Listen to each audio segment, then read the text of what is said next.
ప్రభువు ఇలాగు చెప్పుచున్నాడు అని గర్వముతో మాట్లాడే అబద్ధ ప్రవక్తల గురించి జాగ్రత్త. ఇర్మియా గ్రంథము 23వ అధ్యాయము 5-6 వచనములలో ఇర్మియా ప్రభు అయిన యేసుని గురించి ప్రవచించుచు ఆయనను నీతి చిగురు మరియు మనకు నీతి అయి ఉన్నాడు అనియు పిలుచుచున్నాడు. ఆయన నీతిని మనకు ధరింపచేసి మనలను నీతిమంతులుగా చేయు ప్రభువునకు ఈ నామము ఇయ్యబడినది. ఇది క్రొత్త నిబంధన నామము. ఇర్మియా క్రొత్త నిబంధన గురించి ప్రవచించి ఉన్నాడు.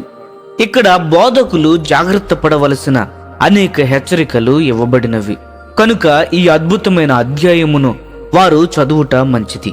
ఈ అధ్యాయములో అబద్ధ ప్రవక్తలు బయలుపరచబడి మరియు వారిని గురించి వివరించబడినది.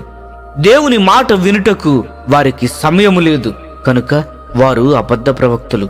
ఇర్మియా గ్రంథము 23వ అధ్యాయము 18వ వచనము గమనించండి. దేవుని ఎదుట నిలిచి మరియు ఆయన మాట కొరకు కనిపెట్టుటకు వారు చాలా సోమరులై ఉన్నారు. తమ కొరకు ఘనతను మరియు డబ్బును కోరుకునే అనేక అబద్ధ ప్రవక్తలు ఈనాడు క్రైస్తవ్యములో ఉన్నారు. వారు దర్శనములు పొందినట్లుగా ఊహించుకొని తప్పుగా ప్రవచించుచున్నారు. వారి మాటలు వినవద్దని ఇర్మియా హెచ్చరించుచున్నాడు.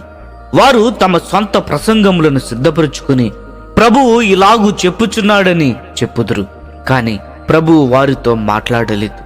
ఈనాడు ఆ మాటను అజాగ్రత్తగా వాడేవాళ్లు లెక్కలేనంత మంది ఉన్నారు. ప్రభువు నిజముగా నీతో మాట్లాడి ఉన్నాడో లేదో తెలుసుకొనకుండా ప్రభువు ఇలాగూ చెప్పుచున్నాడని చెప్పుట చాలా అపాయకరమైనది. దేవుని భయము కొంచెము కూడా లేనివారే వారికి వచ్చిన తలంపులను చెప్పి మరియు ఈ మాటను ఉపయోగించుచున్నారు. ఇది అపాయకరమైనది మరియు బహుచెడ్డది. అటువంటి వారు ఈ అధ్యాయమును చదివి మరియు దేవుని ఎడల భయభక్తులు నేర్చుకుని ఎడల అప్పుడు దేవుడు మాట్లాడునని మనము ప్రోత్సహించవచ్చు. దేవుని ఆత్మ నాకును కలిగి ఉన్నదని తలంచుకొనుచున్నానని 1 కొరింథీయులకు రాసిన పత్రిక 7వ అధ్యాయము 40వ వచనములో చెప్పినటువంటి పౌలు వంటి దీనుల ద్వారా దేవుడు మాట్లాడును. కానీ ప్రభువు ఇలాగూ చెప్పుచున్నాడు అని గర్వముతో చెప్పే వారి ద్వారా కాదు.